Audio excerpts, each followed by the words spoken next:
Just think, you have the power to determine how long the next video is going to be. If you ask no questions at all, I'm just going to have to sit here in front of the camera awkwardly in silence for a few moments.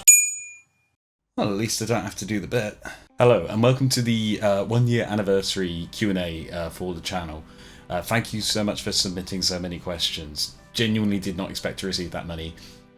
That's awesome, thank you very much. Couple of things quickly before we get started. First, forgive the lighting.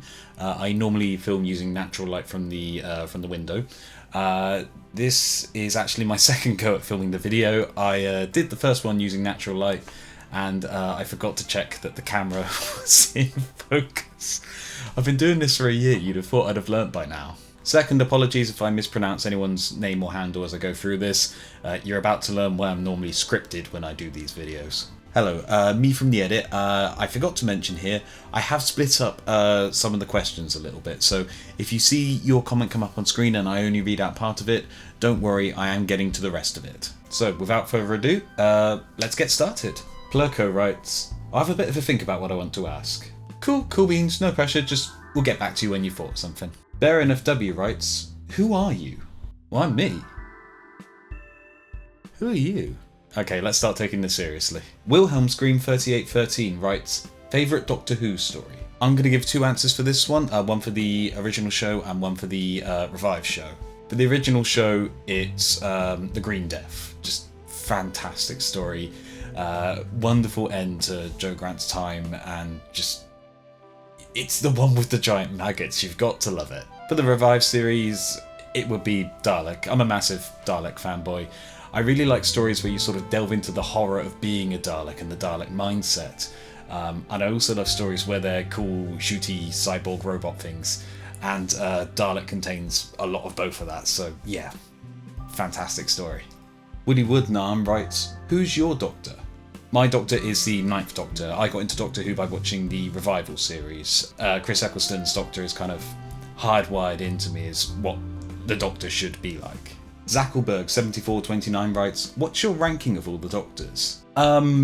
This is a bit of a difficult one. I find it difficult to sort of rank categories of things when there's more than like 5 or 6 of them. So I like the 9th Doctor, as I said, he's my favourite. I really like the 6th Doctor. I really like the 8th Doctor as well. Yeah, I can't do a definitive ranking. I could potentially put things into a tier list if that would be of interest for people. If it is, write in the comments, and then you'll have planned a video for me. That would be fantastic. I won't even have to do any thinking on that one. Clumpy Woods writes, if you're into Doctor Who Big Finish, the audio dramas, what is your favourite? I do like the Big Finish audio dramas. I've spent far too much money on trying to sort of amass a collection of them. Everything I mentioned in the 6th Doctor video I really like. I really like the 8th Doctor stuff, the 8th Doctor and Lucy stuff. That's fantastic. I remember that being broadcast on Radio 7, I believe. From the main range, I really like Fanfare for the Common Men. In fact, I like that one so much, I actually have it on vinyl. Look, it's all pretty colours. Ooh. It's particularly appropriate that this story is on vinyl. If you've never listened to it before, basically the plot is the Doctor goes back to see the Beatles, but they've been replaced by another band. And so inside you've got like imagery that's kind of reminiscent of the Beatles there, which is really cool. I also really like Time in Office. I like it when they give Peter Davison comedy stuff to do. And that one is a particular highlight, following on from the end of both The Five Doctors and Frontiers. So yeah, great stuff. Also Subterfuge, I really like that one. It's the 7th Doctor versus Rufus Hound's Meddling Monk. And I really like, there's a couple of scenes in it where they to keep history on track, or try and divert history in the Monk's case, they kind of have to argue the opposite viewpoints to each other that they normally hold. Like, that's really fun to hear. I love the 11th Doctor Chronicles, much as like the main range took like the sort of style and tone of Classic Who and kind of moulded it into its own thing for audio. The 11th Doctor Chronicles from the I think box set number 3 onwards, with Jacob Dubman, do that and carve out this new little mini season between season 7A and season 7B. So yeah, I like that run. I Davros, just one of the best things that Big Finish have ever done. And also the Missy series. I'm a big fan of Missy, so yeah, I really love getting to spend more time with the character. In fact, aha, look at that! I do quite like these Master t-shirts. I've got the Missy one, I've got the Ainley one, I've got the Derek Jacobi one. I've got the print for Roger Delgado on the wall there, so yeah, I'd like to get more of these if I can. I swear this used to fit properly when I bought it. Harles833 writes, favourite 60s Doctor Who story of missing episodes? So I think you can answer this one a couple of different ways. If we're talking the story is completely missing, The Power of the Daleks, I really, really love that story. It's so good. If we were able to see Pat Troughton's first go at being the Doctor, or that first scene in the TARDIS, or episode 6 where the Daleks go on the attack, yeah, I'd love to see that back if ever it were possible. If we're talking mostly complete stories where I'd want to see the remaining episodes, the invasion, no particular reason other than the invasion is one of my favourite Doctor Who stories. It's so good. And if we're talking about, we'd like to see more recovered episodes based on what we have, the Daleks Master Plan. That story, the few episodes that we do have, it looks so well directed. I'd love to be able to see just even a little bit more of it. So much promise in what we have. Alien Low Androctone writes, if you could bring back one missing Doctor Who episode, which one? Let's assume we're just talking one individual episode rather than a whole story. If it was story, it'd be Power of the Daleks, but specifically, it would be either episode 2 or episode 6. Episode 2, just so you could have those moments in the Dalek spaceship, the cliffhanger, we've got a little bit of it in the trailer, to see more of Lesterson, to see that iconic scene of I am your servant. Oh, to see that would be amazing. And episode 6, just loads of Daleks shooting people. Yeah, I'm a very simple fan. You throw a load of Daleks into a story, destroying loads of things, that makes me very happy inside. So yeah, 2 or 6, I'd love to see either of those back. They also write, Red Dwarf video when?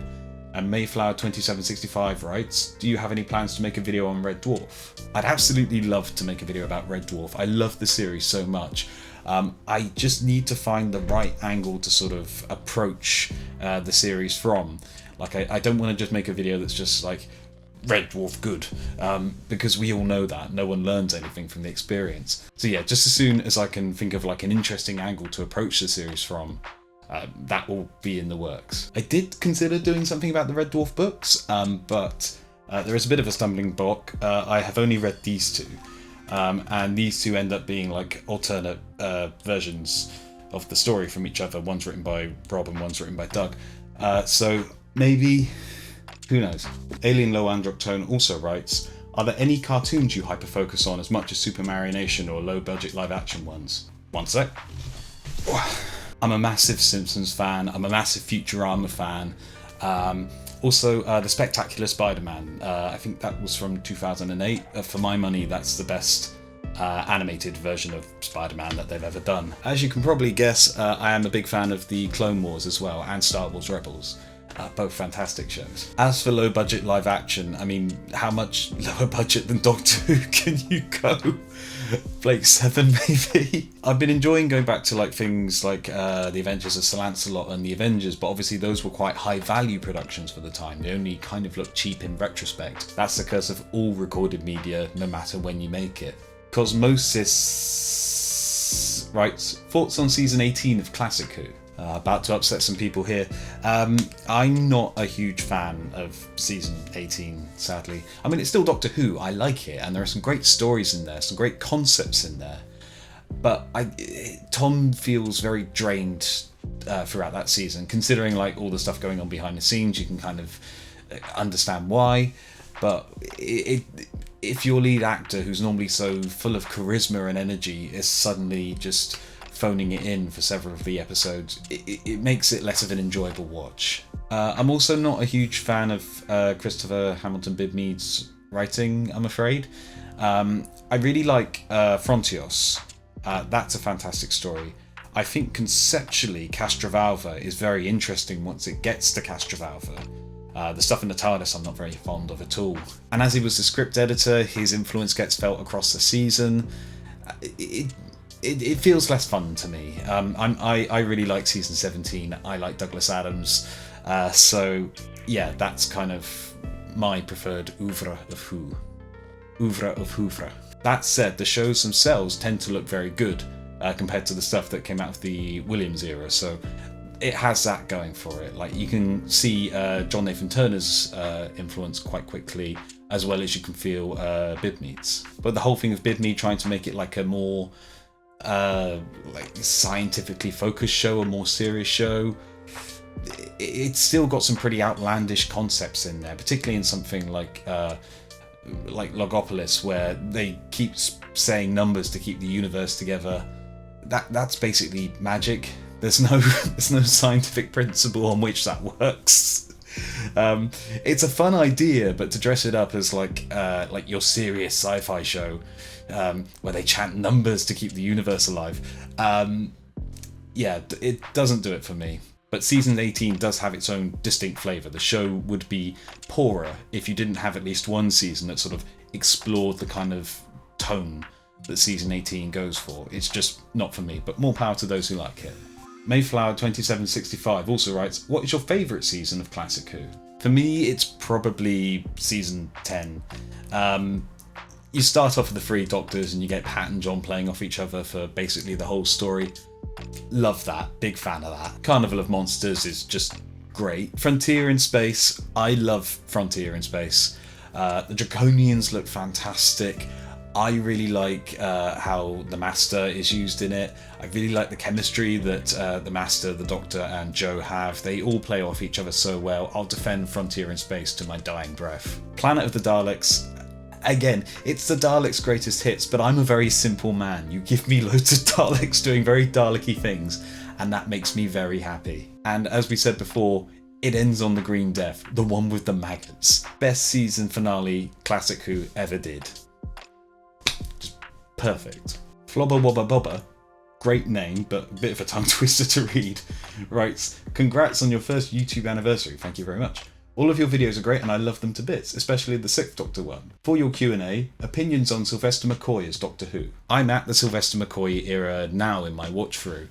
I've just finished season 25. I'm about to start going through the DWM comics for that period.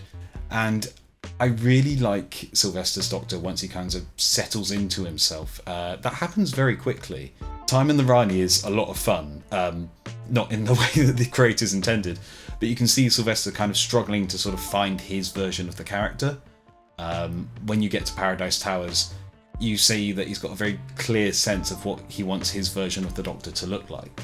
I also kind of like the contrast between like the control freak, the kind of dark brooding but altruistic version of his Doctor, compared with like the moments of silliness or the moments of comedy, particularly movement.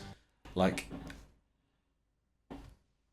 I don't know if you can hear that. I am recording this on October 20th and people are having fun with fireworks. Not Halloween, not Guy Fawkes, don't know what they're doing, let's crack on.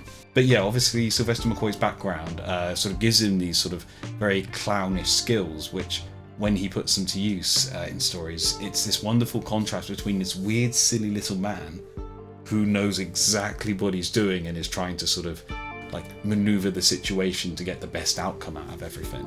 I will say though, I do prefer his TV portrayal to other media where they take that sort of control freak aspect and then turn that into the much darker Doctor. You see hints of it in season 26, but it's mostly kept in check. I prefer the 7th Doctor around the level of like Remembrance of the Daleks, where he's got this big plan to sort of solve everything, but he's having to run around and sort things out and deal with last minute sort of surprises in order to make sure that he gets the outcome he wants. That's kind of the level I like him at. Have you read or been interested in the Tintin comic book series? I'm afraid not. It's one of those things I've always been kind of aware of, but I've never read the original comics. I do remember watching the TV show, the cartoon, when I was a kid. I couldn't tell you anything about it, but I definitely remember like the intro shot with Tintin and Snowy sort of Caught in the Light, that's based on like the famous image of them. I was curious to go and see the film because Stephen Moffat had something to do with it, and I believe Edgar Wright had something to do with it as well. Edgar Wright's one of my favourite directors, so I would have been interested to see that. I don't know why I've never gone back and watched it. Is it good? Put a comment if it's good or not. But yeah, never read or watched or anything like that beyond the cartoon, but curious. Maybe I'll have to hunt it down one day. Thoughts towards the 2015 Thunderbirds Are Go series. I gave kind of a brief outline of my views on it in the Thunderbird 5 video. I think it's about as good an update of Thunderbirds as we were ever going to get. I like all the sort of major changes that they made. They all kind of made sense. I like all the Thunderbird redesigns, with the exception of Thunderbird 1. I'm not a fan of moving the wings that far back towards the motors and the cargo bay. But I understand why you would do it, because they've put all that sort of crane stuff and like grapple hooks in the fuselage of Thunderbird 1.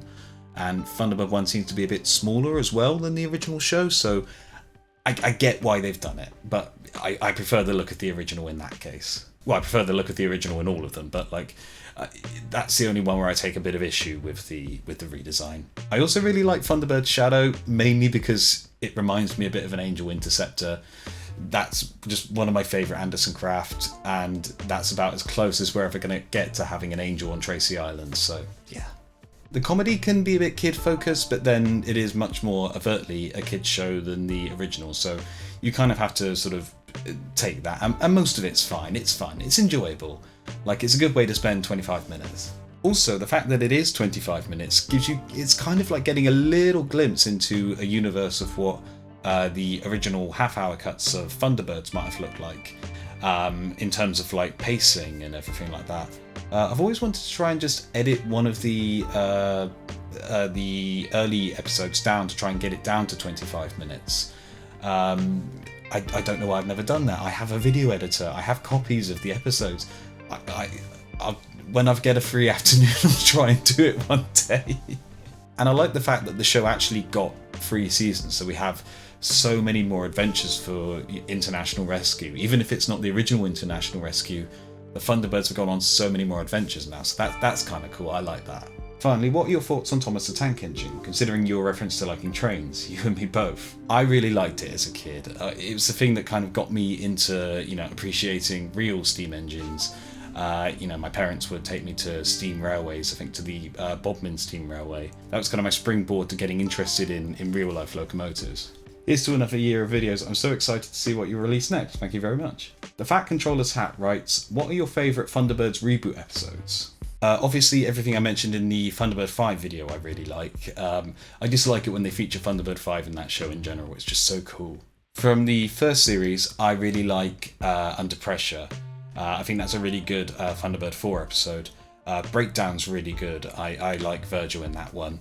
I like Chain of Command as well. That feels a little bit like something you couldn't really have done with the original show. The Imposters kind of hits the same energy, but they use like the GDF to sort of springboard to a plot that you just wouldn't have had the opportunity to do in the original show. From the second series, I really like Volcano. I like how Brains and Max are used in that one. And I also really like Long Haul, just Virgil's sheer joy when Thunderbird 2 gets to go into space. It's a joy I share, as you can quite clearly tell. From Series 3, I really like Night and Day, I like Life Signs, I like SOS, that hit me hard the first time I saw it, and The Long Haul.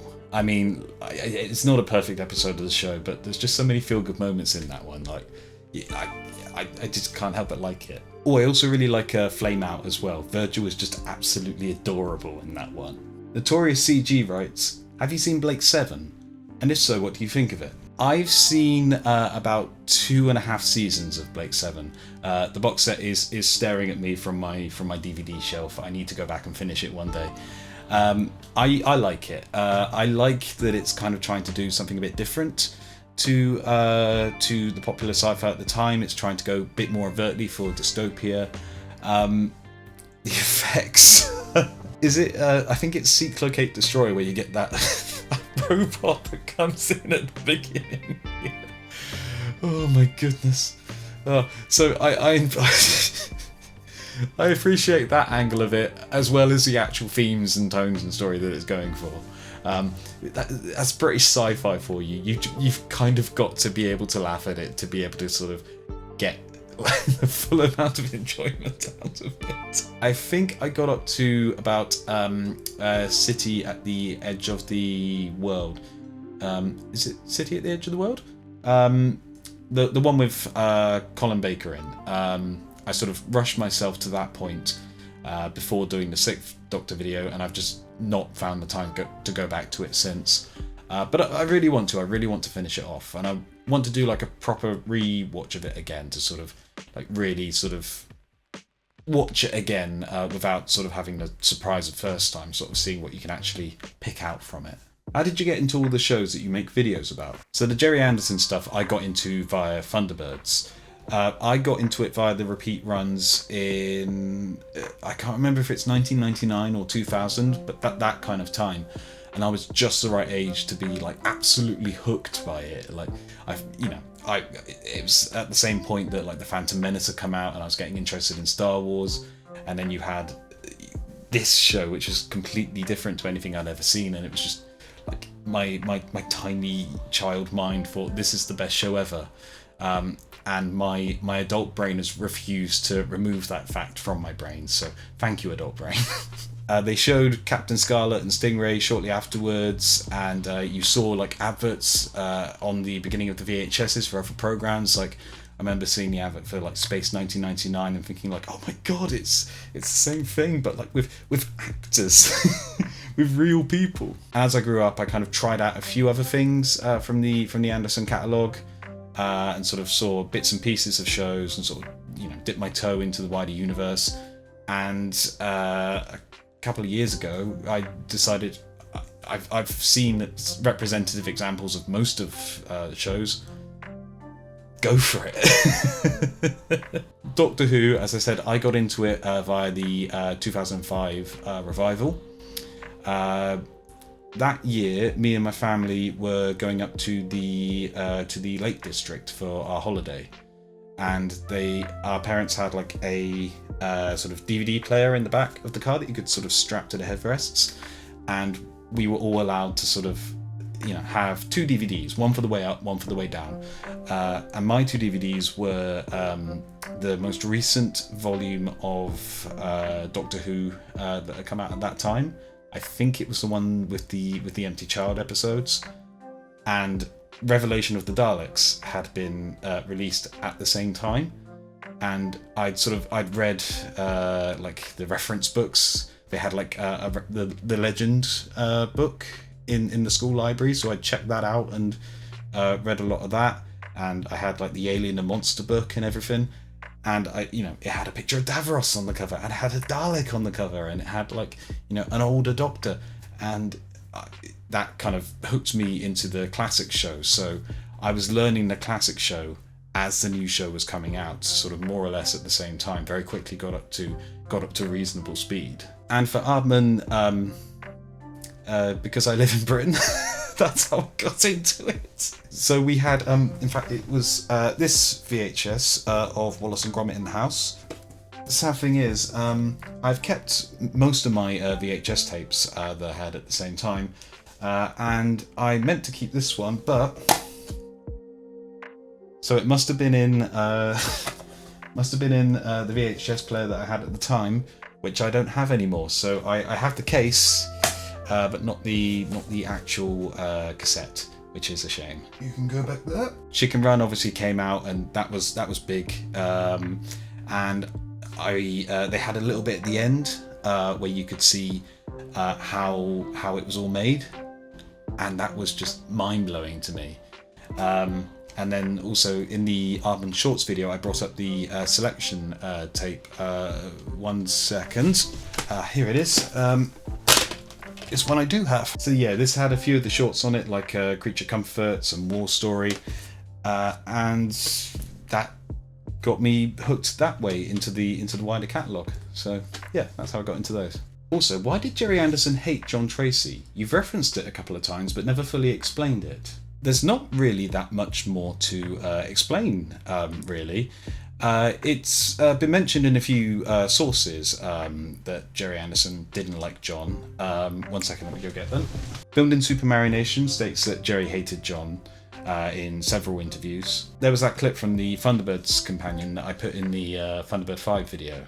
So, you have footage of Jerry saying it. Filmed in Super Mario Nation sort of asserts that Jerry didn't like the look of the puppet, and then also wonders why that was the case, because John looks very similar to Lieutenant Fisher. Also, side note, if you love Super Mario Nation and you haven't bought this book, buy it. It is a treasure trove of information and it's a really good read. However, in that clip from the Thunderbirds companion, Jerry states that he doesn't like John as a character. So we don't really have a concrete reason why.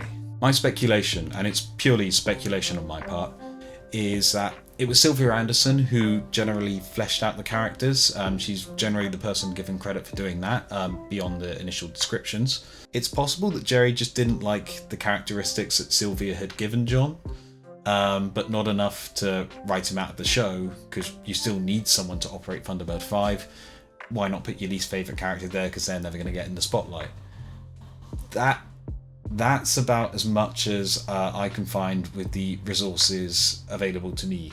Lewis Carty 5517 writes, will you do a ranking of all the Jerry Anderson series from worst to best? As I said before, ranking is kind of difficult for me when you've got that many projects and TV shows and things to include. Particularly as well, I'll be counting things like The Investigator and Space Police and stuff that never actually made it to air. Of the broadcast or release stuff, my favourite is Thunderbirds. I've said that a couple of times. For me, my least favourite, the easy answer is Crossroads to Crime. But of the series, my least favourite is probably Space Precinct.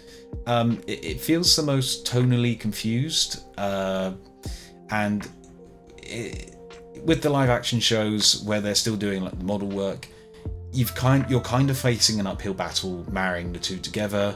Some shows do it better than others, but Space Precinct is the least successful in that aspect, I feel.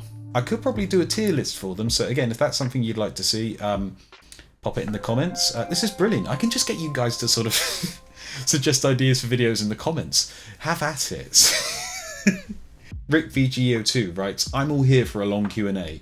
What is your favourite and least favourite Thunderbirds episode? I've stated before that my favourite is Operation Crash Dive, and yeah, that's still true. I really, really like that episode. It's more Fire Flash, and you get 2 rescues, and it's a Thunderbird 4 episode. They're always the best. For least favourite, let's make this difficult. Let's ignore the movies and say that I can't pick Give or Take a Million or Security Hazard. It's probably The Uninvited. I've just never really been into that one. Even when I was like a kid watching it for the first time, like when I saw it first, I think The Uninvited and The Mighty Atom were kind of on the same day, and I remember feeling a bit weird about The Uninvited but really liking The Mighty Atom. The stuff with Thunderbird 1 getting shot down, that's all fantastic, but the stuff with the Lost Pyramid of Commander D's, it kind of doesn't go anywhere. The Zombites don't feel like a natural part of the Century 21 world, at least the Thunderbirds version of it. And it is kind of like a Shaggy Dog story, like they go in, they get captured, they run out, and the moment Thunderbird 2 gets there, the whole thing blows up. Yeah, it's just not my cup of tea, that one. What is your favourite and least favourite Captain Scarlet and the Mysterons episode? There are some really good Captain Scarlet episodes. I couldn't actually narrow it down to one. I narrowed it down to 4, and that's as good as you're getting. I really like Operation Time. I like White as Snow. I like Avalanche. Avalanche is a great episode. And I really like Crater 101 as well. That treads a very fine line of trying to sort of discover more about the Mysterons while keeping them keeping them mysterious. And it pulls it off, and it's jolly exciting. I like it. Least favourite episode would be Dangerous Rendezvous. that feels very minimal in action, and there's a lot dedicated to sort of explaining the mechanics of Spectrum and going through the stock footage. That would have been better maybe as one of those records they've done for TV21. Yeah. Do you like Joe 90? And will you do a video on that show? I do like Joe 90. That's one of the ones I came to when I was a bit older. So you do have to kind of like make a bit of a mental adjustment, considering the concept of that series.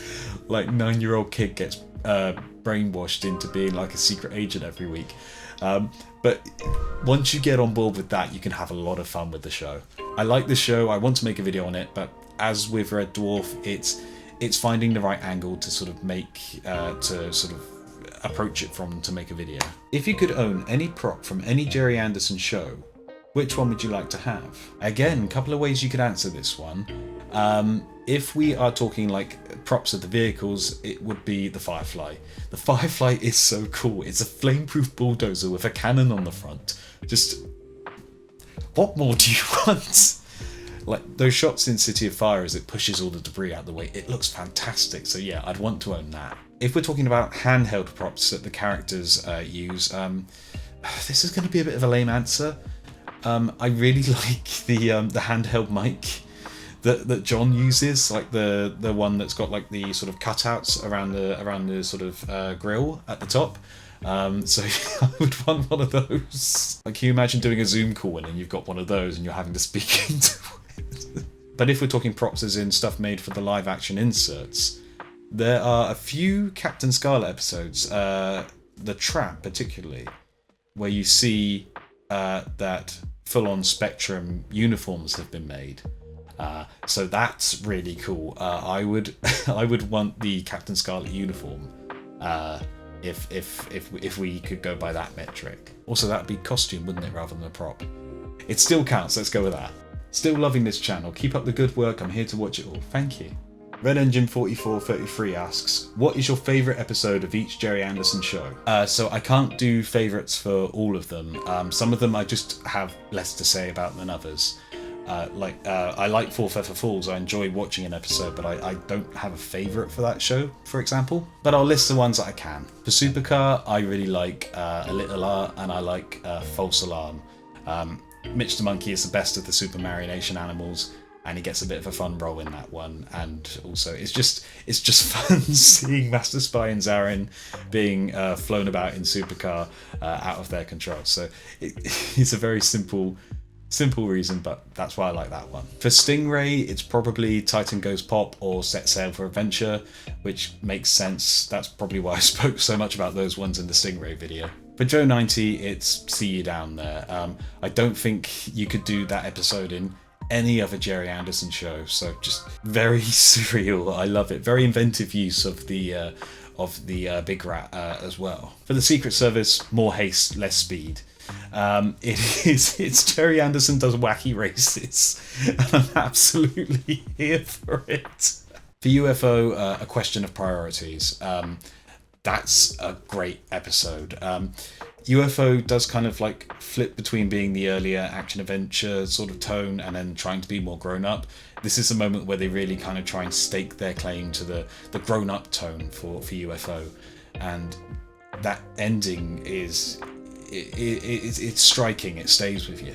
For Space 1999, I'm a little bit cooler on that show. I like the Infernal Machine.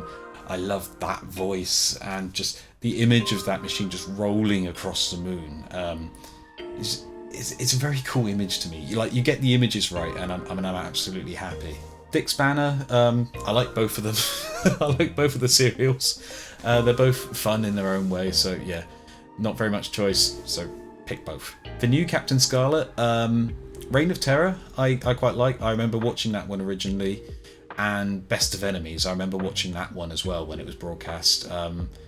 Just that episode really shows off the value in their version of Captain Black. Like a Kite writes, actors past or present you'd cast in roles for a film of Captain Scarlet. I might disappoint on this answer slightly. I'm very bad at fan casts. Whenever a Doctor leaves and there's a question of a new one, and if any friend who knows that I like Doctor Who asks me who should be the new Doctor, no idea. That said, I think Henry Cavill might be an interesting choice. I'm thinking more along the lines of The Man from U.N.C.L.E., the remade version of that. You've got that slight edge of humour to it. I think that would be interesting. One thing I would like to see, and this might be a bit of an unconventional one, I'd really be interested to see Colin Firth as Colonel White, pretty much based on Kingsman. Colin Firth in those films is playing like an ex-B of an older James Bond. I'd like to see Colin Firth aged up a little bit and doing the Colonel White role, because that role needs a bit of charm to it in amongst all the military bluster and straightforwardness and all of that. So those are the only two that I can give you for that one. Local Harfian 2387 writes, how much of an influence do you think Gerry Anderson has had on pop culture? On British pop culture, an insane amount of influence. It helps that his most popular shows just kept getting repeated because they aged incredibly well for the most part. Every time that Thunderbirds was rerun, a new generation of fans sort of got hooked on the programme. I know because I'm one of them. The characters from those Super Mario Nation shows created by Jerry and Sylvia are such strong characters that they leave a lasting imprint. Like, you could do a reference to Lady Penelope or to Brains or to Parker in a modern show and you'd expect most of the viewing public to understand what you meant. Even, and I know this is anecdotal evidence, but like talking to friends and talking to people who aren't obsessive nerds like me, they all have at least some fond memories of watching the shows, or even if it wasn't for them, they know what you're talking about, so it resonates. But also the technicians who worked on the Century 21 shows ended up finding their way into big budget Hollywood films like James Bond and Star Wars, so in terms of the industry, there is a tangible effect there as well. Plus, I think in terms of British sci-fi, the shows are so action-packed and ambitious that it kind of forces anyone wanting to take the same sort of route to sort of up their game slightly. Rico Chico Maliko, that's a great username, writes, who is your favourite character in Thunderbirds? Love the content, mate. Keep up the good work. Thank you very much. Virgil is my favourite of the Tracy brothers, mainly because he gets to pilot Thunderbird 2, which is the best Thunderbird. I like the fact that he is given like an artistic side, like he's given painting and piano playing as well. That helps him to stand out from the crowd. David Holliday's voice for him just, completely captures that cool as a cucumber energy. Perfect contrast to Shane Rimmer as Scott. The two of them are very well cast opposite each other. I also really like Brains, particularly when Brains gets to go out on missions. I'm thinking stuff like Lord Parker's Holiday, where like you have that whole bit of him like being uncomfortable in the suit and getting out of the harness and like basically getting on Alan and Virgil's nerves. So yeah, Virgil and Brains, they're my two favourite characters from Thunderbirds. Daniel Jones 361 writes, if you wanted to introduce the works of Gerry Anderson to Gen Alpha, what episode would you show them first? Which one's Gen Alpha again? I think if you're trying to introduce Gerry Anderson to like your 6, 7, 8-year-old, starting off with Thunderbirds is a proven way to get people interested. It worked for me. Of Stingray, Captain Scarlet and Thunderbirds, the first episodes of each of them are incredibly strong. So yeah, that would make a good introduction. End of the Road might also be a good episode. You get that really like visually interesting rescue at the end, but you also get some of the character dynamics in that one with Alan and Tintin. So that's kind of showing off like the range of what the shows can do. I'd maybe hold back the live action shows until you're sure that they're hooked though. With the live action stuff, you are fighting a losing battle against all the live action stuff being produced today, whereas no one is making anything like the Super Mario Nation shows today. But if you show them the puppet shows and they're interested in that and they've kind of got an interest in that style of storytelling and those kinds of characters, you can just expand outwards from there. That's how I think most of us who weren't there at the time got into the shows. Petro 1986 writes, will you be looking at discussing post-Super Mario Nation shows eras? So after the Secret Service, maybe saving the reboots of Thunderbird's Captain Scarlet for their own episodes. I watched Space 1999 in 2020 because, and I love Season 1 and Season 2 had its moments. I've got no immediate plans to, but I would absolutely like to. if I was gonna sort of start with any particular post-Super Mario Nation show, it would be UFO. I have a loose idea of how to do that one. It would require a fair bit of research, so if I do decide to do that, you may not see it for a while, and it may not even be the same concept. It would be interesting to talk about Terrorhawks and Dick Spanner as well, but again, you've got to find the right angle for those ones, and I'm nowhere near that yet. So yeah, we'll hang fire on those. Space 1999. Yeah, as I said before, I'm a little bit cooler on it. I think both seasons have their strong points, but I prefer different aspects of each. The first series. Great stories, great visuals. I like the core concept of the characters, but they can feel a little cold and distant from each other at times. I really like the cast of season 2. I really like the kind of warmth that the characters all share with each other. As for the stories, yeah. I think my ideal version of Space 1999 is like the look and the feel of Series 1, but with the character dynamics of Series 2, and then add in all the characters who disappeared from Series 1 in there as well, then you've got a version of the show that I think I would really get on with.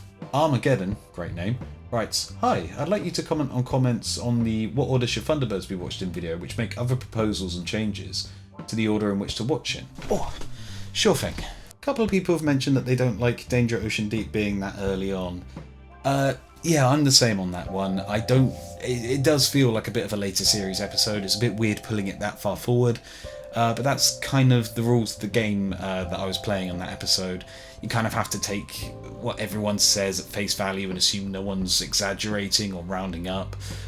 So that's why that one got that pushed that far forward. But yeah, I feel it too. But it's, you know, the rules of what I was doing at the time. A couple of people, Class 87 Fan 54, Satnav Dan, and James Likes Books, talk about arranging the episodes to make sure that the John and Alan swap-overs are sort of more linked and closer to each other. I like that. I think that's a bit of fun. As I said earlier, when I was watching, they broadcast The Uninvited and The Mighty Atom on the same night. So you saw Alan go up in one episode, and then the very next episode you saw Alan go back down to Tracy Island at the start of there. So yeah, I think that's a fun idea. I was more concerned with that one with trying to space them out throughout the series, but I absolutely sort of see the logic for trying to do it that way. In fact, at the moment, just for my own pleasure, I'm trying to sort of create a timeline of all the Thunderbird stories I have access to, and sort of try and put them into order without considering how things flow as a season. So yeah, I like that idea. I'm trying to incorporate that into my little personal Word document, but yeah, didn't suit the video, but it's a nice idea. Baron Klutz and B. Mordecai both mention swapping 30 Minutes Afternoon and Danger at Ocean Deep, so that it explains why Brains is on Thunderbird 5 during 30 Minutes Afternoon. That's fun. That's a nice little bit of continuity. Obviously in Danger at Ocean Deep, Brains goes back down to Earth again, but it makes a logical enough reason to put him up there. I suppose you don't really need a reason for Brains to be up there, which is kind of why I placed them in the order that I did. And also that would put Danger at Ocean Deep at episode 3, which is just pushing it even further forward. So yeah, it's a balancing act, that one. Silver TARDIS and Queen Stodge, I think a couple of other people as well, have mentioned potentially moving Day of Disaster to be earlier in the run, so that becomes the first Thunderbird 4 episode. I get the logic for that. Day of Disaster is a great episode. When I was coming up with that order, I was trying to sort of sort that big clump of early episodes out to try and make sure that they sort of followed each other sequentially, and then the rest of the series was more like, as I say, like breaking up appearances and everything, and sort of trying to sort of make sure you didn't get too many episodes with Thunderbird 4 or Lady Penelope all in a row. It's a fun idea, but I'm still happy with the way that I did mine. I think someone mentioned that Alan has the same outfit in Moving Your Dead at the end of that, and at the start of Day of Disaster, to put them close together. They're not quite the same outfit. At the end of Moving Your Dead, that's Alan's racing overalls. And in the beginning of Day of Disaster, it is his running suit, his tracksuit. Although that does kind of imply, if you got to choose the colour of his racing outfit at least, that kind of baby bluish colour is Alan's favourite colour. Do with that information what you will. I'm still happy with the way that I arranged my episode order. However, S11333 has been a right clever clogs and spotted something that I missed. I suppose I'd better go and start organising lunch. It'll be just the four of us again. It'll be just the four of us. So that's Tintin, Jeff, Carano. It's got to be Grandma. So by the rules I set out in that video, Danger Ocean Deep moves to after Moving Your Dead. However, this now creates a little bit of an issue. The reason I put Danger Ocean Deep first was the gag at the end of Moving Your Dead. Moving Your Dead ends with Alan sending Scott and Virgil down the Thunderbird Free couch launch chute thing. And the reason I put Danger Ocean Deep first was so that you had an episode showing it in action so that it didn't come out of nowhere. With those episodes swapped around, you now have that couch gag coming out of nowhere. The only way you could alleviate that is to move the imposters right up to the front of the series. And if I didn't like Danger Ocean Deep going first, I really don't like the imposters being that early. Yeah, that is such a late series episode. You really need a long time to pass where the world trusts international rescue so that that break of trust, or that apparent break of trust in that episode, hits harder.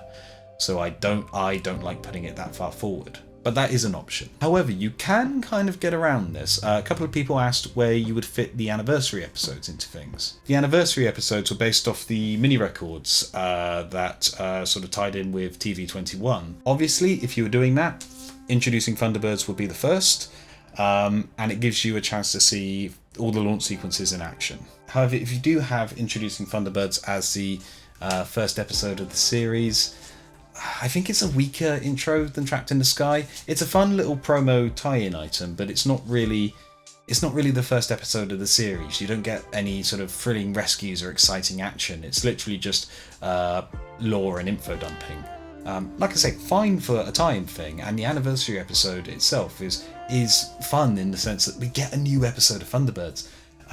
But yeah, I'd rather start with Trapped in the Sky. As for the other two, the adaptations for the anniversary episodes recycle bits of audio from the series to kind of make the action a bit more exciting. If you're including these two anniversary episodes, I would put them at the end of the run, just because they are borrowing a little bit from the stories that you've seen before, and also they're not full episodes of the series, they're more like a little treat that you get afterwards. And if we're talking about the original audio records, I cannot give you an answer for that one. I was very silly and did not actually listen to these again before making this video. If I listen to them again and I have any particular insight into where you could put them, I will say so in the comments. Other than that, fair game. Hi Viz and Rick VGO2 also made their own episode orders in the comments, and that was interesting to read through as well, like seeing their justifications for why they put things in certain orders. Yeah, that was fun reading those. Again, if you have your own sort of episode order or justification for why certain things should go where, absolutely say so in the comments. I love reading that stuff. I don't really sort of post in the comments at all. I feel that's the audience's space to sort of discuss the video. I've had the whole video to present whatever thoughts I have to present. But rest assured, I do read each and every one of them, and it's always fun to read them. My favourite comments to read are always ones where people say like, "Oh, you've encouraged me to sort of check out the show for the first time," or like, "Oh, now I've watched this, I want to do like another watch through of it." That's always really fun for me. It's like, yes, secondary goal achieved. There are now more people who have rewatched the show recently, so I can have more conversations with people about it. Yeah. VJ Hypno writes, of all the pop culture stuff you're into, not just the stuff you've already talked about on the channel, what would be your dream crossover? And what would the story be? My dream crossover would be stuff we've discussed on the channel. It would be a Captain Scarlet episode where the Mr. on threat is, "We will destroy international rescue." So Jeff and Colonel White would get in contact with each other and they'd seem to get on, but over the course of the episode they begin to sort of bicker with each other until they can't stand each other by episode's end. You would have Captain Scarlet joining Scott Tracy on Thunderbird 1, and you would have tension between them throughout the episode. Scott wouldn't like the militaristic way that Captain Scarlet and Spectrum handle things, and Captain Scarlet wouldn't like the sort of maverick energy that International Rescue has. And by episode's end, Scott would have to respect that Spectrum are looking out for the world, and Captain Scarlet would have to recognise that the Tracy brothers are putting themselves in danger to save people. Meanwhile, Captain Blue joins Virgil on Thunderbird 2, and they just have the best time. They get on like a house on fire. You might even get like Captain Blue driving one of the pod vehicles. They're loving life, 2K68. The other crossover I'd like to see maybe speaks a little bit to my sense of humour, but it would be, and this is going to be a bit of a weird one, it would be the prisoner, and someone new would come to the island, and that someone new is Basil Fawlty. So you would have like pretty much the beats of episode 1 of The Prisoner play out, and you would have like Basil Fawlty like push pillar to post and objecting to how he's being treated, and he would be very close to escaping by the end, and then he'd realise, actually, do I want to go back to Sybil? To the hotel? Do I want to go back to all of that? And he'd decide to stay. So you would have number 6 pestering Basil to try and escape. You would have number 2 trying to coerce Basil to get information out of number 6. And it would be this farce of Basil Fawlty trying to sabotage both their schemes at the same time and getting more infuriated about it as he tries to maintain his new status quo. Maybe this says something about my sense of humour, but I think that would entertain me quite a lot. Can you tell? Hoobie Jones 01 writes, you get the chance to reboot one classic show you love and introduce it to a modern audience with your high energy reboot dropping on Netflix. Which show do you go with and why? And also, how would the reboot be different to the original? Top Hat Geo also writes, if any show you've covered on this channel were to get a reboot or continuation, which one would you pick? Stingray. It would absolutely be Stingray. I absolutely want to see a modern version of Stingray. Most of it you keep intact. Like, you keep pretty much all of the World Aquanaut Security Patrol set up intact. You keep Troy intact, all the crew of Marineville intact. The way you would differentiate it is that the politics of the undersea races would be a little bit more complex.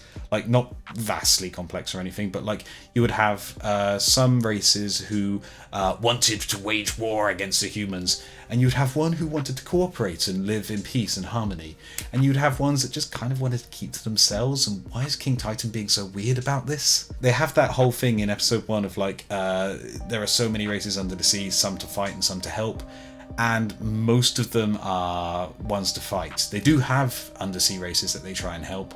It's an action adventure show. It's skewed in favour of the combat. That said, you kind of keep the comedy tone of, at the very least, X20. You give Titan comedic moments like he has in the puppet show, but X20 is like your main vehicle for comedy. The other way I would differentiate it is I would include a rookie joining the Wasps for the first time, a young Gordon Tracy. Because even though this continuity doesn't really work in the TV shows, I want to see the TV21 verse. Like, I want these shows to sort of cross over a little bit. So you would use Gordon Tracy in a similar way that you would use Ahsoka in some episodes of the Clone Wars, where like he's the rookie, he'll make the mistakes, he joins in on missions sometimes, but it's always Troy Tempest's show. You use Gordon to sort of introduce weird concepts or stuff that's new to the show in general. In the final series, assuming this ran for multiple series, you would have like Gordon leave halfway through the show. His family is setting up some weird business, and then like in the final episode, you get to have like Stingray like down to like the last moments. Everything's about to go wrong, and then you have this little yellow submarine called Rescue 4 coming in and like doing a test mission for Rescue 4 to sort of try and assist. This is why I should never be in charge of Stingray, because I would just be trying to turn it into Thunderbirds. I'd also be really interested to see like a modern version of the Avengers, like the British the Avengers. I am very, very early on in my journey with the Avengers. I've seen a few piecemeal episodes from series 2, 3 and 4, and I have enjoyed pretty much all of them so far. I really like that you've got this like old-fashioned 60s gentleman and this 60s woman of the times. I think it would be really cool if you don't really change their dynamic at all and keep the characters mostly the same, but you transplant it to the modern world. You get a bit of that Kingsman vibe in there. Also maybe a little bit of Adam and Liz, like they're people out of time. How do their old-fashioned ideals like mesh with the modern world? I think that could be interesting. If you could get that right, I think that would be very fun. Top Hat Geo also writes, any shows you love but don't think would make a good video? There's a fair few on my DVD shelf that I couldn't really talk about in this context. It's mostly sitcoms. Like I do love me a good sitcom. I'd love to talk about something like Blackadder, but that would require, I think the default angle I would want to approach that from would be looking at it in a historical context, and I'm not a history student, so I would be useless on that front. There's also shows like Miranda. Miranda is like a comfort food show for me if I've had like a bad week or something, or if I'm feeling a bit unwell. I can stick that on and have a good time. But I couldn't really talk about it on this channel in the same context that I talk about other stuff. Yeah, so it's mostly the sitcom, sadly. Clever Crummish writes, you've got an impressive amount of very interesting material out of just 3 subjects, and presumably will continue to do so for at least a while. What other media properties, or even non-media subjects, would you like to make videos about in the future? That 70s Guy 296 also writes, what other series are you interested in talking about in your videos? And HDPDS 2003 writes, will you be doing other shows, movies outside of Jerry Anderson, Up and Doctor Who, etc.? The answer is yes, absolutely yes. I will be making stuff outside of those topics that I've already covered.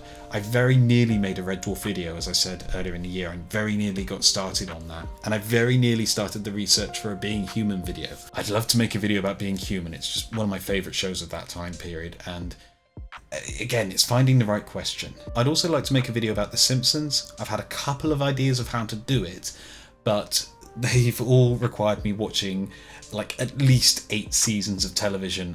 Can you guess which period of The Simpsons I would want to talk about?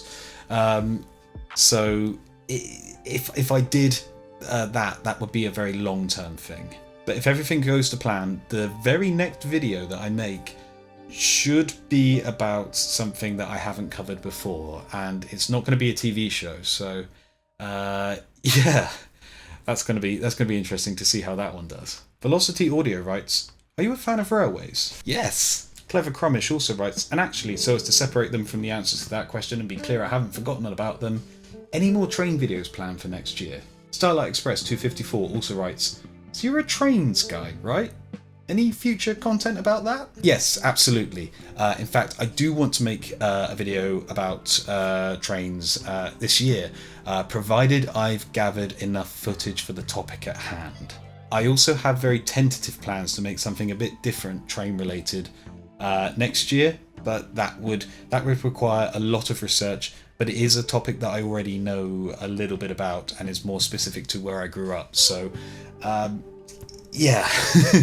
Short answer, yes. Lego Sonic Adventures G5T asked a few questions. Do you think the Gaslight District, made by Glitch Productions, was based off Thunderbirds? No, not really, not so I can tell. It seems to be more a mix of like Victoriana and monsters. Stuff like The Nightmare Before Christmas and Coraline, with a little bit of Spider-Verse style animation in there. Very fun for what it is, but not really based on Jerry Anderson so far as I can see. Are you going to cover stuff like The Amazing Digital Circus, Meta Runner or Murder Drones on this channel? Or maybe other series like Fireball XL5 or Supercar? The glitch stuff, not really. It's not really my cup of tea. My sister is interested in that stuff. In fact, she recommended Amazing Digital Circus to me, and I have watched a few episodes. But I'm not really into them enough to be covering them on this channel. Supercar though, absolutely. Do want to make a video about that. Again, I need to find the right sort of way to approach it. Fireball XL5, I do want to make a video about it, but it's my least favourite of the Super Marination shows. So I want to, but if I do, I've got a rough idea, but it's the lowest priority thing at the moment. But never say never. Want to remake the Trapped in the Sky video? Not looking to remake any videos at the time being. Other than the stuff we discussed with Danger at Ocean Deep earlier, I think they still work. I think there are a couple of weird things in the earlier videos when I was still trying to work stuff out, like why am I sat so close to the camera in some of them. But yeah, for now I'm happy with everything. Want to look to making different stuff. Z writes, "Hi, I hope you're having a wonderful day." I am, thank you. My question is a rather simple one. What inspired you to make videos? Your content is genuinely fascinating. I've seen nearly all of the content you have mentioned, Thunderbirds in particular, though I must confess I've only ever had my heart set on Thunderbird 1, despite you championing Thunderbird 2. However, Thunderbird 5 is definitely underrated for sure. Anyway, I'm sorry I wrote an essay for such a simple question, just love the videos and wanted to tell you so. Oh, thank you very much. Chalk Size, great name, also wrote, what inspired you to make a YouTube channel? Watching YouTube, basically. I like watching the kind of videos that I make for other stuff that I like Star Wars or The Simpsons or sort of more popular stuff like that. But they don't tend to be produced so much for things like classic Doctor Who or Jerry Anderson. There are absolutely people doing it out there, but it's a far lower percentage, obviously because they're slightly more niche topics. So I have a few thoughts about some of these shows, so I thought I'd throw my hat in the ring, basically. I quite like YouTubers like Jay Foreman, Jago Hazard, Philosophy Tube, The Real Gyms. Probably the biggest single influence in how I sort of present information and sort of the format of how I make my videos is Mike the Snare. I've been watching Mike the Snare for absolutely ages. Love his videos. So I thought I can do that about puppet shows. Pork and Beans 177 writes, in a globalized society that has American entertainment deeply ingrained within it, have you come across challenges making your content focused around British media? Not really so far. My DVD collection is just behind the camera over there. To be a little more serious with the answer, I am really making these videos for me. Like I said before, these are the kinds of videos that I like watching, and I'm making them mainly for my personal enjoyment.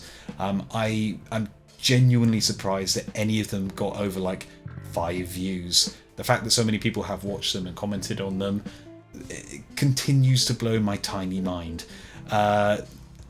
So no, not really, because so long as I'm relatively satisfied with it, I'm happy. Also, by choice, I'm doing stuff that has a more niche appeal anyway. Probably the most popular thing that I've covered was Wallace and Gromit, and even then I was covering a very specific angle on it. Daniel Baker 8245 writes, a few questions. What software do you edit with? So there's a couple of programs I use for making videos. I record the video element on my DSLR, and then I record with a mic just off camera.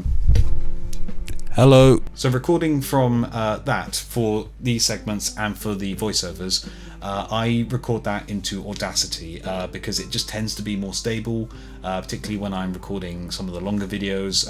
As I'm recording this one, I have been recording for 2 hours and 2.5 hours. So if I just opened up any other program, I think that would be less stable. So that's why I record in Audacity for that one. Once I'm done with that, I put everything into Cakewalk, which is a free DAW that I use. I sort of just do a little bit of filtering, a little bit of EQing. Probably not the best at that, but like it helps cover up some of the flaws that come with recording with that very close to my computer. And for video editing, I edit in Adobe Premiere Pro. That was the video editing software I got to grips with first when I started video editing on my laptop at uni. And I've tried a few alternatives over the years, and Premiere Pro is just the one that's got lodged into my brain. I would rather not have to pay for it every month and rather buy the program outright, but there we go. How do you come up with ideas for your video essays? How do you plan them out? Love the videos. Thank you very much. I've mentioned a couple of times in the video that I need a specific angle to sort of approach a topic from. I don't want to just make videos that are just series good. because that might be fun, but I don't think that's like, I don't think anyone learns anything that they didn't already know. Like, if you saw a video that was just Red Dwarf good, if you already like Red Dwarf, then like you're not learning anything new there. Whereas if you had a question attached to it, might get you thinking about the show a little bit and sort of remembering sort of specific moments and sort of rediscovering things, which is kind of fun for me in the research process, like when I watch through something focused on a particular aspect of it. My default way for sort of presenting information in videos is chronologically, sometimes episode by episode, sometimes year by year. That didn't work out to be the case with the Stingray video, because we were discussing specific elements of the series and comparing them to its successor series. So that was a more logical approach to take there. Sort of didn't work out that way with Thunderbird 5 as well. We moved chronologically from the puppet show to the movie to the CGI show, but we were kind of jumping all over the place within the individual discussions. But again, that kind of best served how to present the information. There have been a couple of instances where I want to hit a specific point in the video with a particular title screen, or like a particular moment that might make a viewer new to the topic sort of question a little bit. So for example, in the Stingray video, I knew I wanted to save my discussion on Troy Tempest for its own segment, which is why I discuss everyone else first and then smash cut into that Troy Tempest Absolute Diva title card. Similar thing also happened with the Sixth Doctor video. I wanted it to be the case that if you'd never seen Colin Baker's time on Doctor Who before, you would look at the runtime, and about the time that we were getting to the end of Trial of a Time Lord, still have a little bit of a section to go, so that you might think there was a third season or something to cover. That's partially why I talked about the comics and the audios in relatively large amount of detail. I wanted to talk about them anyway because it fit the point of what I was talking about, but also going a little bit more in depth on them helped boost that end bit of runtime, just so that it could potentially catch a new viewer off guard. Mostly I just keep writing until I make my point, or I feel I've made my point, and then struggle to come up with an intro or a conclusion. Those are the two most difficult bits. But yeah, that's how I plan things out generally. Gabriel Orendane, BE8RG, writes, "Hey there, no real questions, but I wanted to emphasise that your videos have been the reason why I made my channel. Thank you so much for your time." Thank you so much for your comment. Man Jackson 2772 writes, "Any thoughts on Team America?" I did watch it when it came out. It's a weird film to talk about. The puppetry is impressive, or impressively rubbish, but like stylistically so. I was kind of at the right age for it. That was about the age that I was watching South Park and everything. So yeah, I enjoyed it at the time. I have rewatched it since. Some bits of it have dated. Not surprising, it's comedy. It's also very vulgar comedy, so that's always going to be stuff that dates first. But also some parts of it haven't dated, which is kind of depressing, but there we go, the film gets to stay relevant in its own little way. Plurko, welcome back, writes, "Pip and Pog by Aardman. What do you think?" I enjoy it. For anyone who's not seen it, Pip and Pog is presented as a very preschool show, but then the characters start doing more outrageous violence to each other. It was originally just its own little short. They've done a few more shorts since. I believe I can't remember if they're up on the Aardman or the Boiled YouTube channel, but they're up there if you want to check them out. I enjoy them. I think it's the kind of humour has kind of lost its impact a little bit after things like Don't Hug Me, I'm Scared. Talking of which, Season 2 when, Channel 4? But overall, yeah, I like it. Out of the post-2010 Aardman releases, which are your favourites? I really like Vengeance Most Foul. That's so good. It's better than it had any right to be. I was worried about it before it came out. Obviously, Peter Sallis is no longer with us, and he brought so much to the character of Wallace. Ben Whitehead, I think, has done a very good job keeping that character alive. I was also a bit worried when they said that Feathers McGraw was going to come back. I'm always wary when you bring popular things back and it just seems to be for nostalgia's sake. That didn't seem to be the case with this one, and he's my favourite baddie from the Wallace and Gromit films, so yeah, it was fun to see him again. I also really like the pirates in An Adventure with Scientists.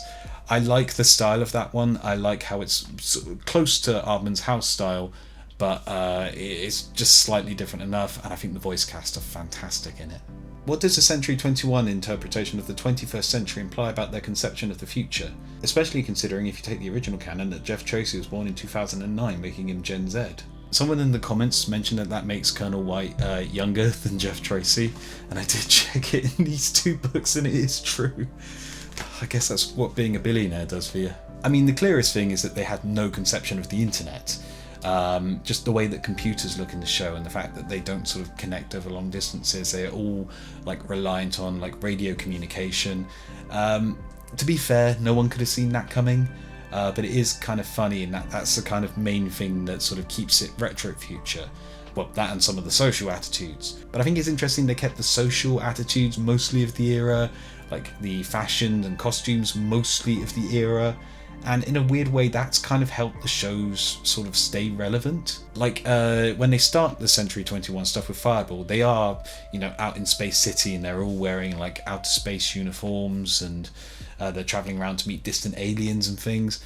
And it doesn't feel connected to our reality. But show by show, you can sort of sense them pulling back from that wackiness to something a bit more grounded, which is the reason why, Stingray, Thunderbirds, Captain Scarlet keep getting reshown and keep picking up new audiences and keep feeling fresh. In Joe 19 Secret Service, you can see that being taken even further, with them being brought closer and closer to the present day. It's also mostly a really hopeful future.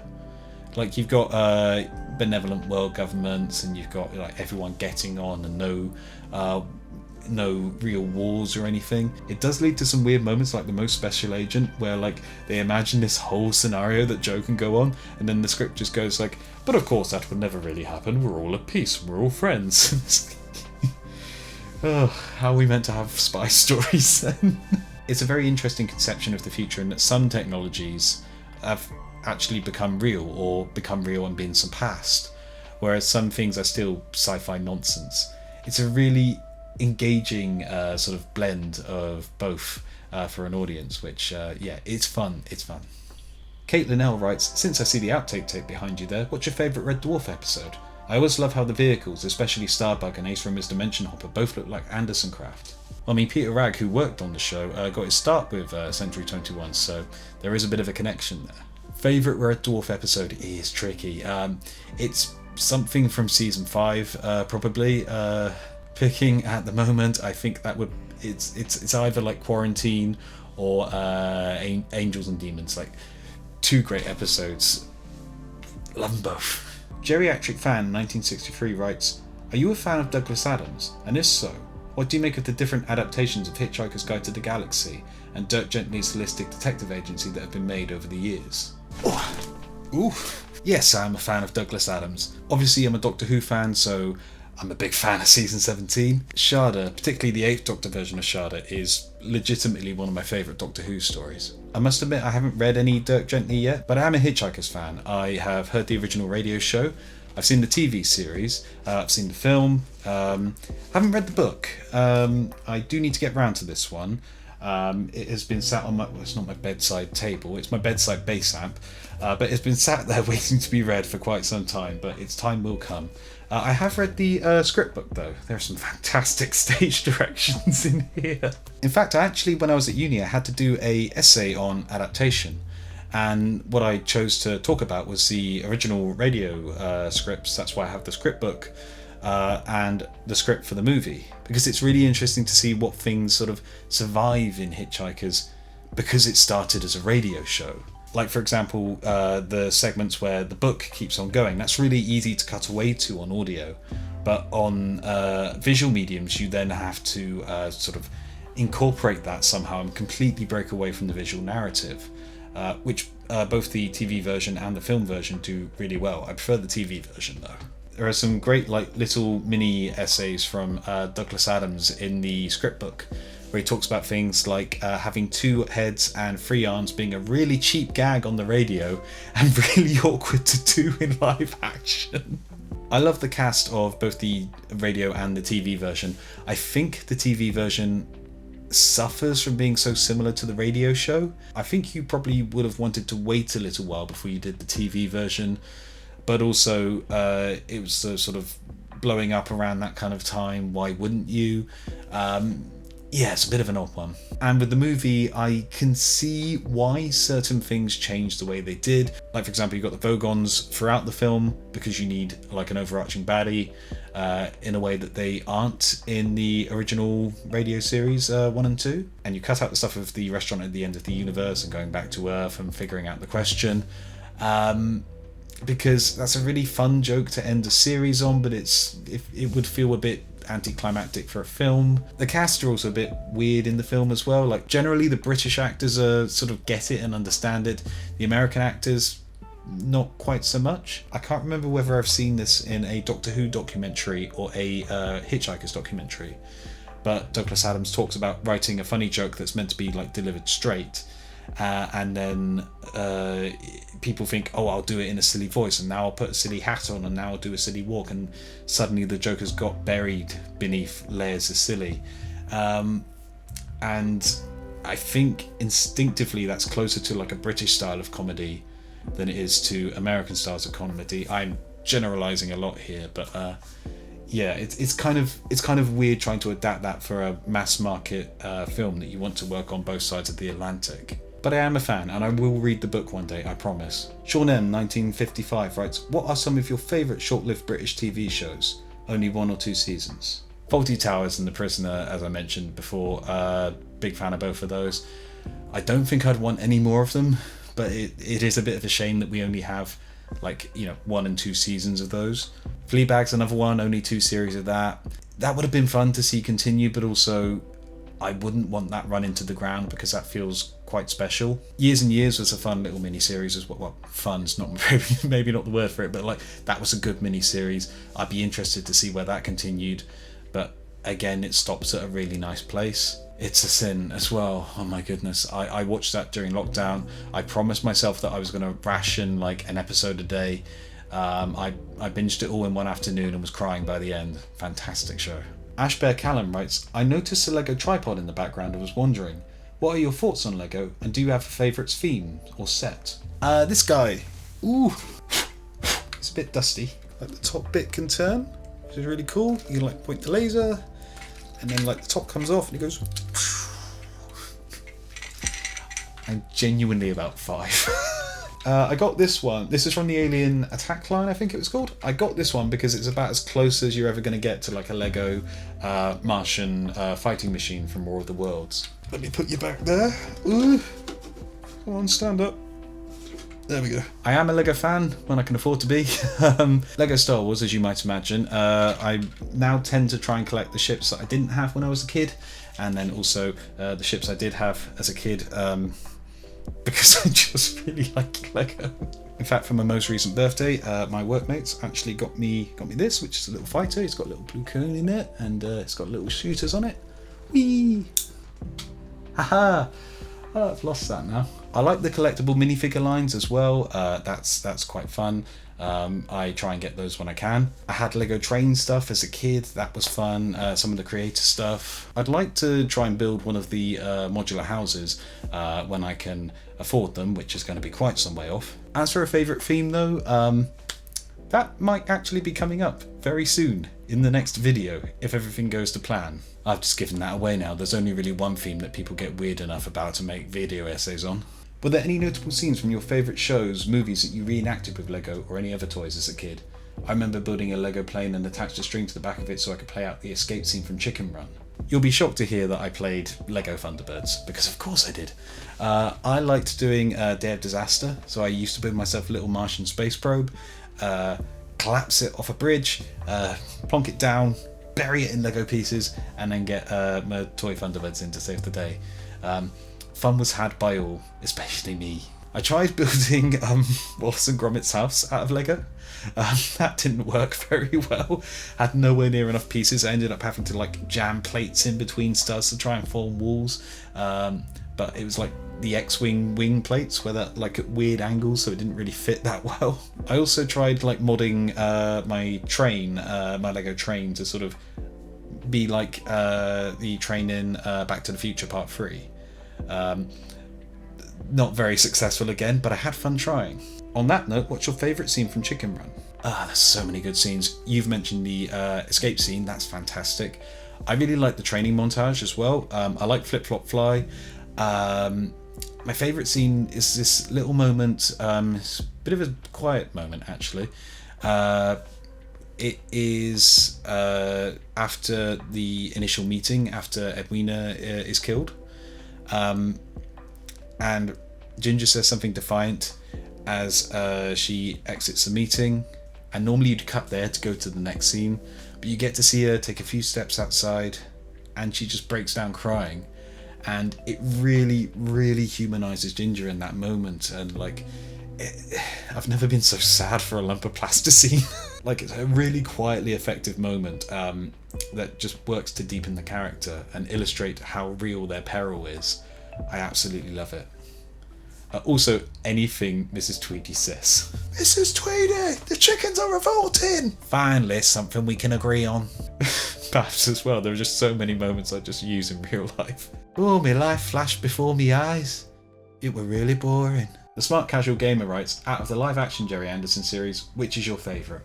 That would be UFO. Just fantastic show. Straker is such an interesting character. Favourite Pixar film? I really want to say WALL-E, but it's going to be Toy Story 2. Mainly for the When Somebody Loved Me segment. Just, it deals emotional damage every single time. It's such a good song. Beach Boys or Beatles? The Beatles. It's the Beatles. I like the Beach Boys. I've not listened to the full catalogue, but I adore the Beatles recordings and just their general sense of fun with music. So yeah, that's what does it for me. Line of Yellow 5208 writes, any thoughts on YTP? I haven't really watched much. Not really my cup of tea normally. I have seen a few that were fun. I have seen one, I think it's Wallace as Palpatine, which yeah, that amused me. Favourite 2000s British cartoon? Creature Comforts. I love that show so much. In fact, I think I've still got the Creature Comforts. Absolutely adore this show. Yeah, particularly, I can't remember which tape it was, but it had like a special feature on it that showed part of the interview process and how they animated and sort of marking up the tape to sort of match up the vowel sounds so they could animate properly to time. Yeah, absolutely adore Creature Comforts. Also, great show was Grizzly Tales for Gruesome Kids. That was fantastic. Basically, you had like this stop motion section at the beginning, and then it would transition to like a more 2D animated cartoon for the actual tale. But I used to love the top and tail segments of that show. That was a lot of fun. Video games and music you like? So I'm not really much of a gamer. I played a lot of Minecraft at university. Played a fair bit again in 2020 for obvious reasons. I tend to play games where you can just turn the sound off and listen to an audiobook or an album or something, or some Big Finish. So I tend to play stuff like Civilization. I'm still on Civilization 6 at the minute. I've not switched over to Civ 7. And I play a few train simulators because of course I do. As for music, MidPuma513 writes, what's your musical background? I can see the electric cymbal in the background and you make the odd joke that only a musician would. What instruments do you play? How long have you played them? Are you in a band? Do you write music as well as play it? What kind of stuff do you like? I see the Beatles tape, so I'm assuming you're a fan of them, correct? Also, sorry if this is too much, feel free to ignore some of it. Not too much, this is a Q&A, this is the reason why we're here. Also, this allows me to slip into some shameless promotion at the end. I like quite a lot of music. I'm probably going to be putting up album covers of stuff I like on the screen as we go through this little section. Queen is my favourite band of all time. I very nearly made a video about Queen this year as well. about a particular album. Not News of the World, it's hidden behind me at the moment there. Not News of the World, another one. I like the Beatles as well, big fan of them. I really like that sort of indie guitar boom that seemed to happen in the early to mid 2000s. So stuff like Franz Ferdinand, Kaiser Chiefs, Arctic Monkeys, Fratelli, stuff like that. In recent years, I've been listening to people like Loyal Kana and Tom Misch. Big fans of them. Also a big fan of people like Carly Rae Jepsen, Charlie XCX, Chapel Roan, Kylie Minogue, obviously. So a little bit varied there, but basically it boils down to, can I play it on a guitar? Yes, I like it. So you can see, well, it's out of shot at the moment, but you can sometimes see the electric cymbal in the background. I'm not actually a great drummer. I can play you a very basic beat and that's about it. By trade, I am a guitarist. I say by trade, it's been a while since that's been trade. But yeah, I'm a guitarist, I play bass, I play piano. I play piano to a grade 3 level. I've also got a ukulele. I can play 5 Years Time and Good Company, and that's about it. Do I write music? Yes, I do. And I record it as well. Do I play in a live band? I have done in the past. I would like to. Time is the issue there. I am in a couple of recording projects, so let's go to the shameless self-promotion part. This is not the only place where you can see me post videos and stuff on the internet. I do a podcast with a friend of mine called Roger Heathers. He is a fantastic musician. He has released so much music over the years. We do a show together called the Weekly Song Podcast, which every season we write a song a week, bring it to the podcast, discuss it, and generally have a lot of fun just talking shop with music, basically. We're also in a band together called Schnookums, SCHNOOKUMS. We're called Schnookums because I thought that would be a very funny name for a band. We released an album in 2023, I believe, called Attaboy. It's purely a recording project. Half the songs are written by me, half the songs are by him. That's quite fun. And because I'm that kind of guy, I actually do another video podcast on YouTube, the Monthly Cover Podcast.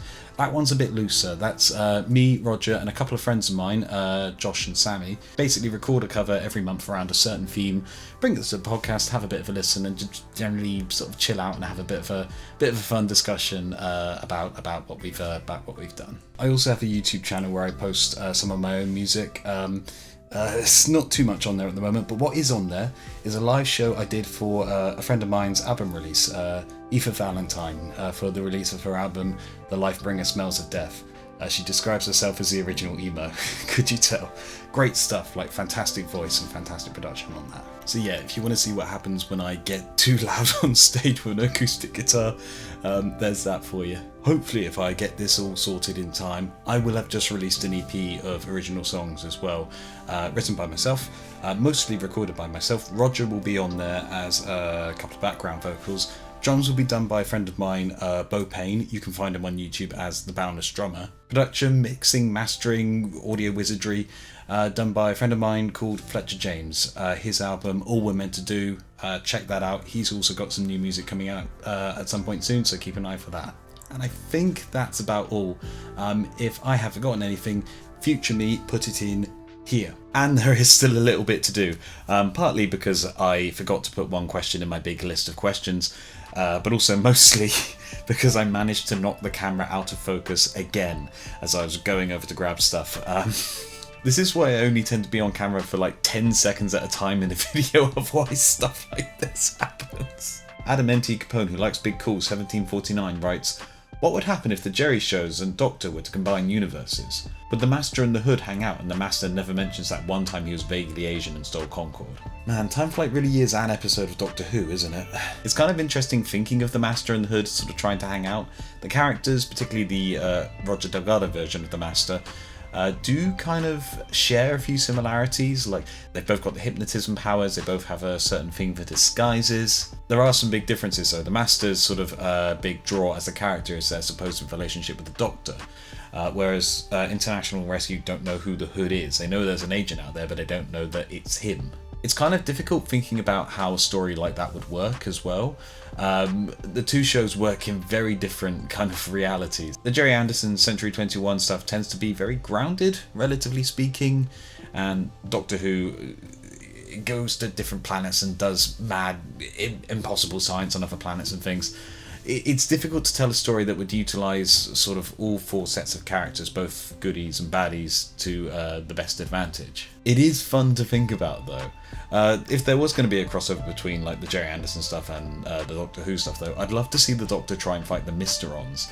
The Mysterons feel like a really good fit for Doctor Who, so I'd be more interested in that. But it is interesting to consider like what the 2 big baddies would be doing all day. What would they have a chat about? Answers in the comments. Castaveras writes, if International Rescue and Spectrum swap universes, who do you think would have a tougher time? International Rescue trying to combat the Mysterons, or Spectrum trying to do daring rescues? My first thought is International Rescue wouldn't stand a chance against alien invaders, but on the other hand, Spectrum's more military-focused equipment might struggle with the crazy feats International Rescue pulls off of the Thunderbirds. That's true. Spectrum's equipment is more sort of directed towards combat than it is towards rescue. But it is possible to think of like non-combat related uses for some of the equipment. For example, using the Magnacopter to get people out of danger quickly, or maybe using the Angel's firepower to sort of redirect like a landslide or something like that. It's difficult, but it can be done. With International Rescue against the Mysterons, though, that's a different ball game entirely. International Rescue's goal is to save lives. The Mysterons' normal modus operandi means they have to destroy someone and then bring them back as an agent before any of their schemes begin. So before the story's even started, International Rescue have lost. So yeah, my vote goes to Spectrum on that one, but it's fun to think about. Also, do you have any thoughts on the 2005 New Captain Scarlet show? I don't recall if you've talked about it before. I've mentioned it in passing, I've never done like a full segment on it or anything. I enjoy it, I think it's quite fun. I remember watching it the original time through on SMTV. The scene at the end of Instrument of Destruction with Captain Black taking someone away to be crushed in a car crusher, that sticks in my mind very strongly. As to other moments like the ending of Reign of Terror, it's such an interesting show. Similar to Thunderbirds I Go, I think most of the sort of updates make sense. I like how the new Angels look. Not particularly a huge fan of the Rhino, but I get it. I really like the new version of Captain Black. I think the zombie Captain Black works really well in certain circumstances. He can be very terrifying. But the more human version of Captain Black in the new show enables you to do stories like Best of Enemies, where you just would not have been able to do that with the original Captain Black. So that's fun to see. Biggest knock against it has to be the CGI. I mean, for 2005, for kids TV in 2005, the CGI, I remember shows that looked a lot worse. But I think early CGI doesn't tend to date as gracefully as like the model work of the original shows does. But if you can get past that, you've got a lot of fun potentially stored within that show for you. Isaac Allwood writes, if you could write an Anderson show, what kind of story would you tell? If we're talking about writing an episode for any of the Anderson shows that exist, it would be a Thunderbirds episode, because of course it would. I'd like to do something that really utilises Thunderbird 5. So like maybe there's some sort of delicate operation happening on the ground, like Thunderbird 2 needs to do for something very specific, but it needs to be in contact with like a group of people trapped in danger, but they just can't communicate. So Thunderbird 5 becomes essential for that. Or or maybe there's some sort of satellite in orbit that needs to sort of ping signals down, and Thunderbird 5 needs to sort of make sure that's in the correct place. Something like that. Also, I want the Firefly in there, so just set a load of stuff on fire, bulldoze a load of rubble out the way, blow things up, like shoot the flame suppressant, like just yes, absolutely. Those are the two things I'd want to try and include in the Thunderbird story if ever I got the chance to write one. Lantern4950 writes, a couple of questions. After Thunderbirds, Captain Scarlet and Stingray, what would you say is your next favourite Anderson show? If we're talking Supermarionation, it would probably be Supercar. I quite like Supercar. It's really fun and charming. It's like got this really, really fun energy to it. The characters are all a bit broader, but they're a lot of fun to spend time around. And I kind of like how how slightly mad it goes in the second bunch of episodes. That's really fun to see. If we're talking about everything, it's probably UFO. UFO is that sort of jumping point between like the action adventure of the Supermarionation shows to some of the more sophisticated live action stuff that happened later. And UFO has this like really sort of good balance of the two. I think Ed Straker is a really interesting character. Obviously, if you're doing this with humans rather than puppets, you want to give them sort of meatier sort of roles, and it's really interesting seeing like the more cynical, slightly more world-weary kind of leader compared to the stuff that have been in the shows before. So yeah, UFO or supercar are my next favourites. What's your favourite background Anderson vehicle? As in vehicles not operated by International Rescue, Spectrum, Wasp, etc. I've mentioned before that I really like the explosives tractor from End of the Road. I also really like it when it's redone as the transmitter truck in Sunprobe. The Terrorfish are ones that I've really come to love over time. When I first saw them as a kid, I thought they were a bit silly, and now as an adult, I think they're a bit silly, and I love them for it. I do quite like the Wildcats from Colonel McLean, Joe 90. They're not particularly like action-oriented vehicles, like they don't have like cool gimmicks or they don't fire lasers or anything, but they're just a really solid, chunky design, which looks really cool on screen, especially when they explode.